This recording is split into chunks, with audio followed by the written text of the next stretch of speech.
welcome back. God bless you and God bless America. I'm your host, Steve, and this is The Liberal Letdown. So, we're going to talk about a few things today.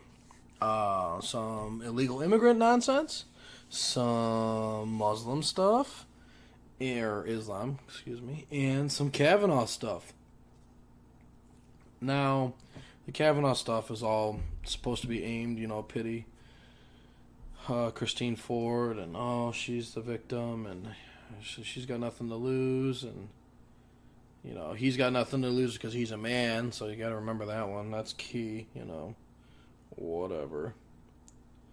And yeah, it's so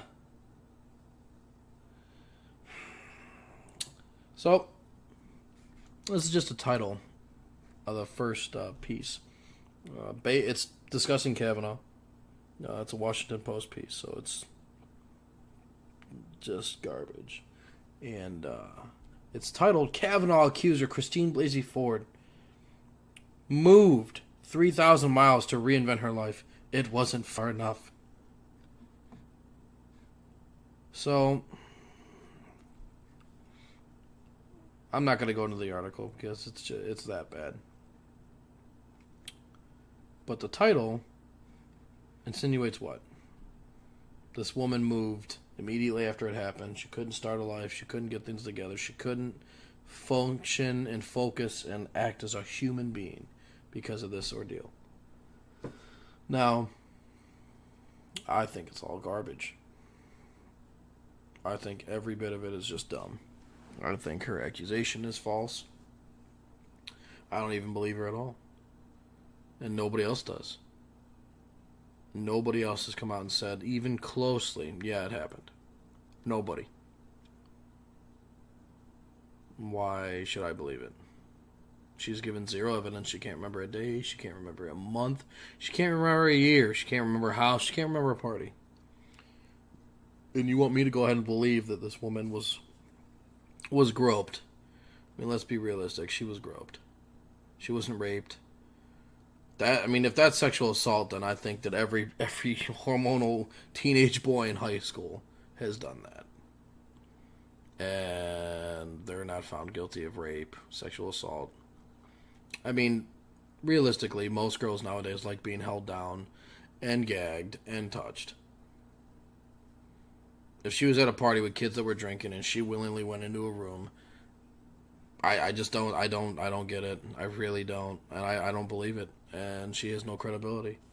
She comes out how many years later, and for this title, 3,000 miles away to reinvent her life.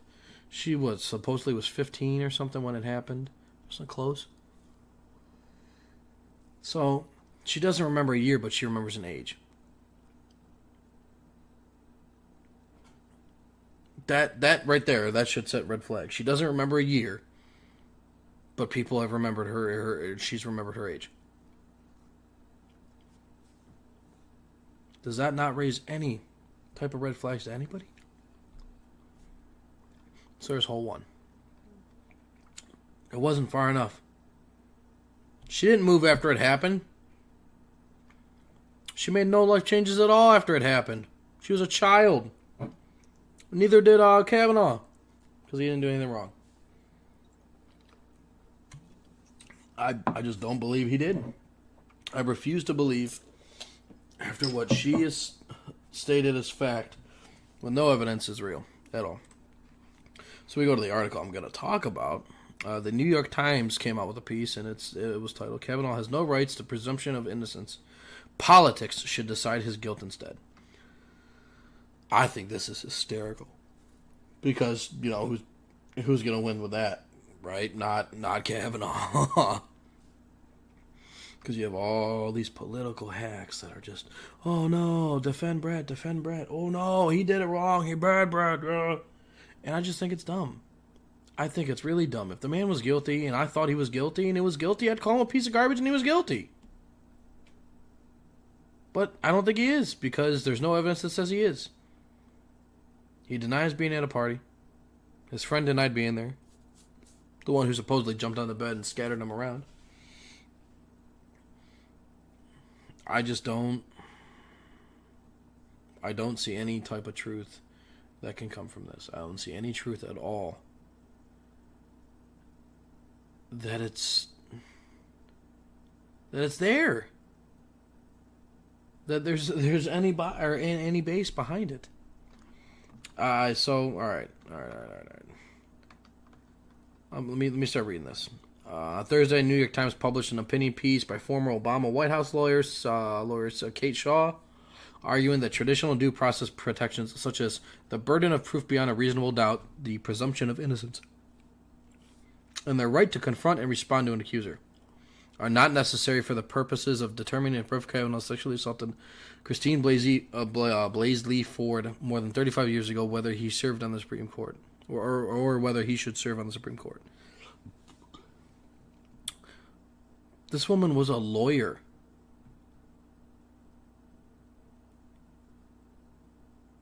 I don't understand why she would say this, other than she's trying to get limelight.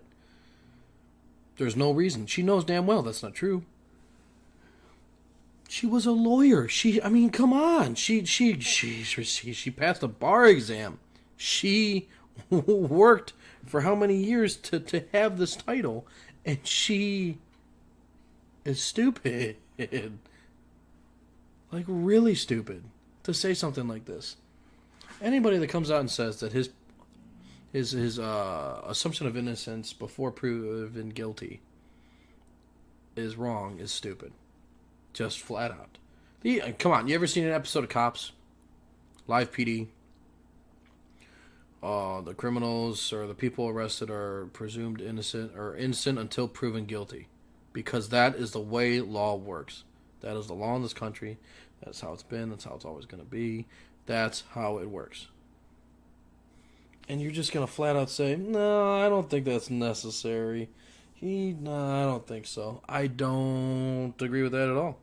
And as a lawyer, I think you should be investigated. I think if you, somebody who's supposed to practice this is your job. You're going to say something that goes against everything that you do, literally. I think you should be investigated, personally. But,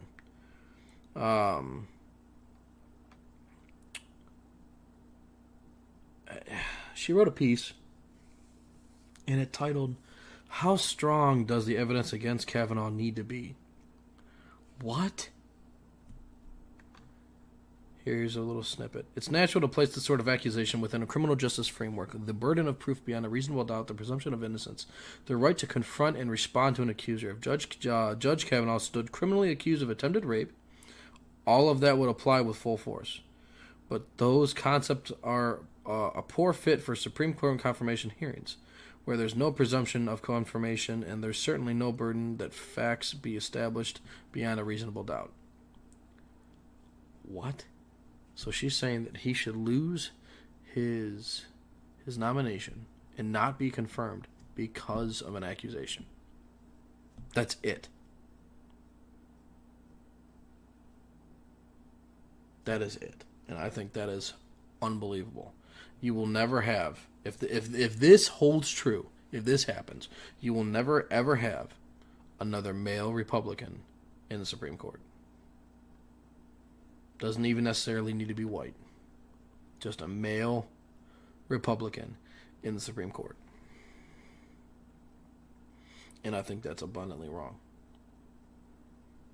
I think as a lawyer, you feel this way. You write these words, and it's just disgusting.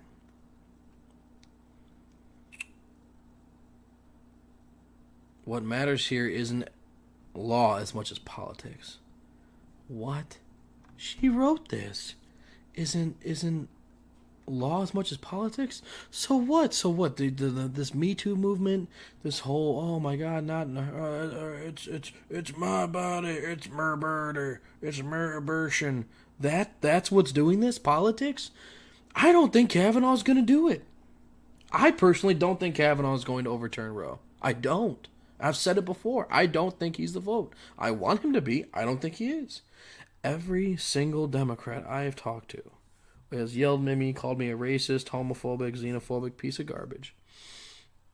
white, cis piece of shit has flat out just, yep, he's going to be the one. We don't want him. We can't have him. Any means necessary. These people protesting him are bussed in and catered food for lunch. People are paying them. They don't even care. That's their job.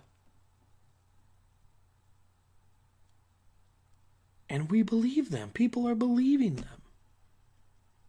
Think about that. Think about all that crazy nonsense. And then you have a lawyer saying, oh, well, it's not really the law, it's just politics. What? If he raped this woman, and it turns out way worse than what it was, I hope he goes to jail. I do. Republican, Democrat, Muslim, Christian, Jew, I don't care. Go. Black, white, get out. But I don't think he did it. I don't think the accusations are necessarily assault. And I don't think that there's any credibility to it.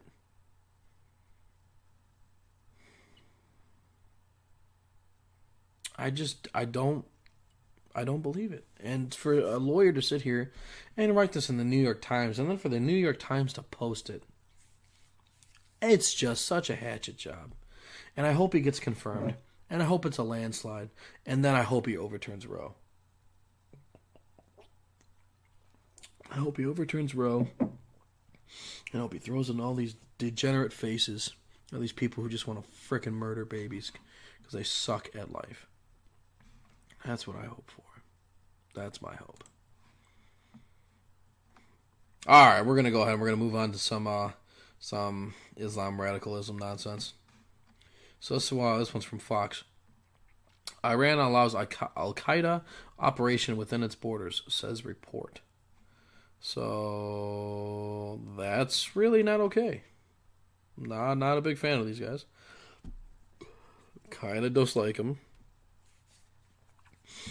And yeah, it's not good. I I thought we got rid of Al Qaeda. No, you never really get rid of anybody, right? But you got to put out fires. And people say that going into, I think Trump said it today, going into Iraq and Afghanistan was the single worst mistake what the country has ever made. Where should you go on? Yet you have to retaliate somewhere, right? You can't let that stand. You go to Saudi Arabia? I mean, I'm going to bash the president for a minute. He made how many $100 billion deal with them a couple months into office with Saudi Arabia for arms, for weapons? And you're going to sit there and say, well, we shouldn't have gone to Iraq and Afghanistan. Where are you going to go? Iran? That would have been good. Iran probably would have been the better place to start. Pakistan? Saudi Arabia? I just think that's absurd to think that you don't go put out fires. I personally wasn't accepted in services because of injury. I signed up twice. 2 different recruiting surgeons, and nope. What are you gonna do? You can only do so much. But I wanted it. Grandfather wanted me to do something not so dangerous. So my mom, and anyway. This is how the article starts. Iran continues to wreak havoc in the Middle East by allowing Al-Qaeda to maintain a facilitation base within the Islamic Republic's border, according to the U.S. State Department's annual County Reports on Terrorism. The report released this week reinforces assessments published in years past that not only does Iran enable Al-Qaeda to conduct global operations from within its borders, but also remains unwilling to bring to justice senior Al-Qaeda members residing in Iran and has refused to publicly identify the members in its custody. On the surface, it would seem that Shia-dominant Iran would hardly have an incentive to partner with the Sunni-led Al-Qaeda, but analysts are hardly surprised by the findings of the report. So, for those of you who don't know, Sunni and Shia don't get along. They hate each other, actually, which is really strange, but also makes sense.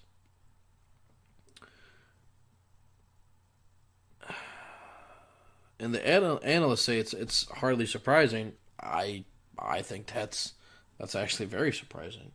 When when bombs go off in these shithole countries, you hear, oh, it was a Sunni bomb or a Shia bomb. They bomb each other all the time. They kill each other daily. So to hear that and to see this is actually rather surprising.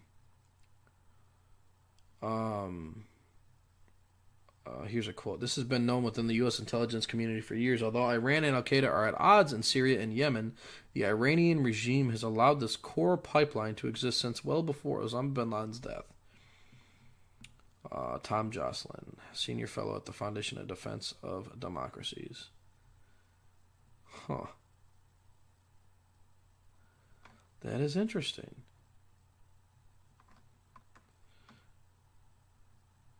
So, and if you need any more proof of Iran's support for terrorism, there you go. They allow a different brand of Islam. They're almost sworn enemies to operate within their borders unchecked. Interesting. Very, very interesting. Huh. All right. This is an article from Jihad Watch. If you've never read any of Robert Spencer's writings, you should. He's very insightful. And if you have questions on Islam, he's very, very knowledgeable. He shows it in all his books. He shows it on Twitter on the daily when you roast these people. I'd highly suggest picking something up or trying to ask him a question. The title of the article is Spain. Muslim migrant who stabbed 2 tourists disappointed that he didn't kill anybody.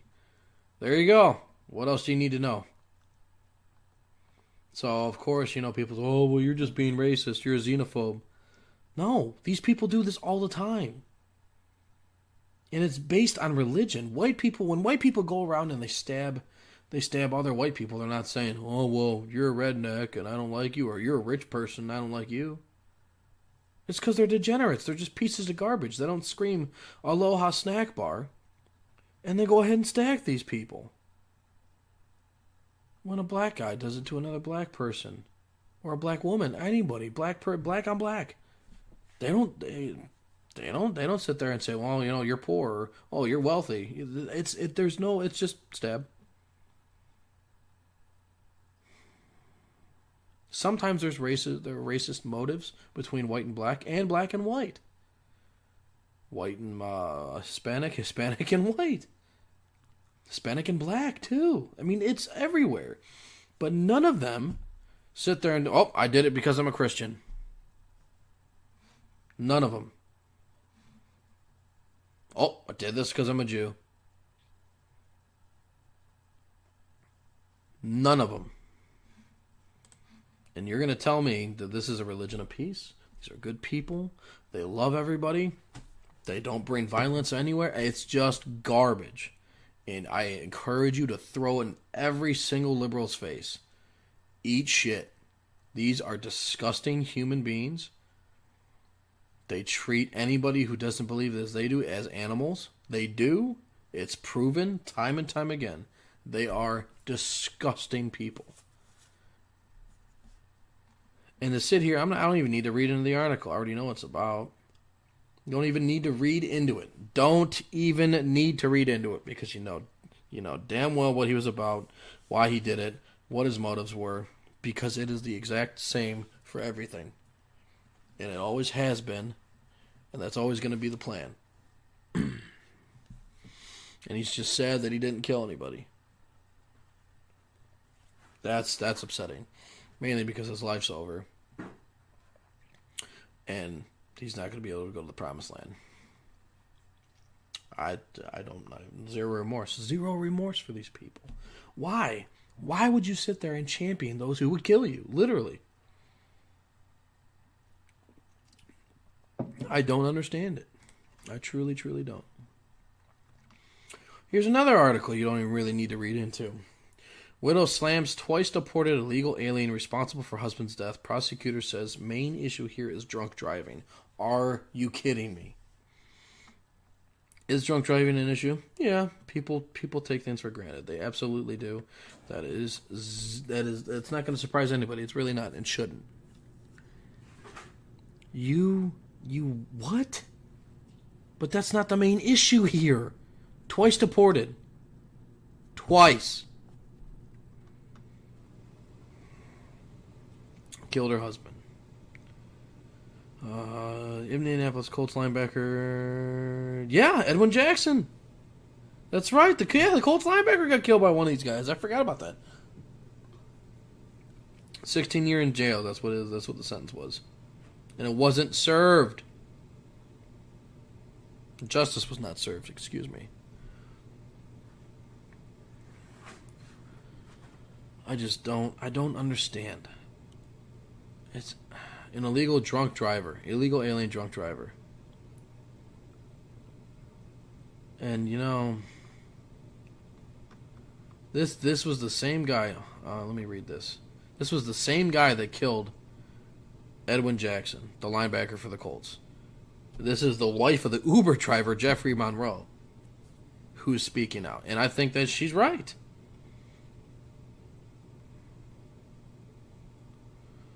Good God. I didn't realize this. He crashed a Ford F-150, so it's not a small truck. It's one of their smaller lines, but it's still a big truck.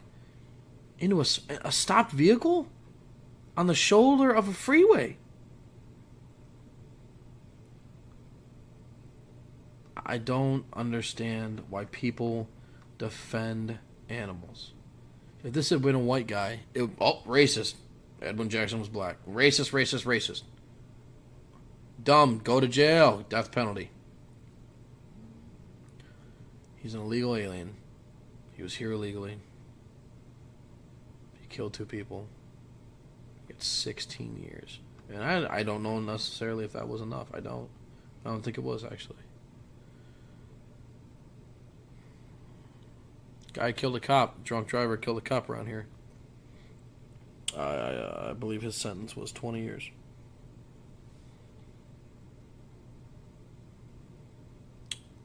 I think that was right.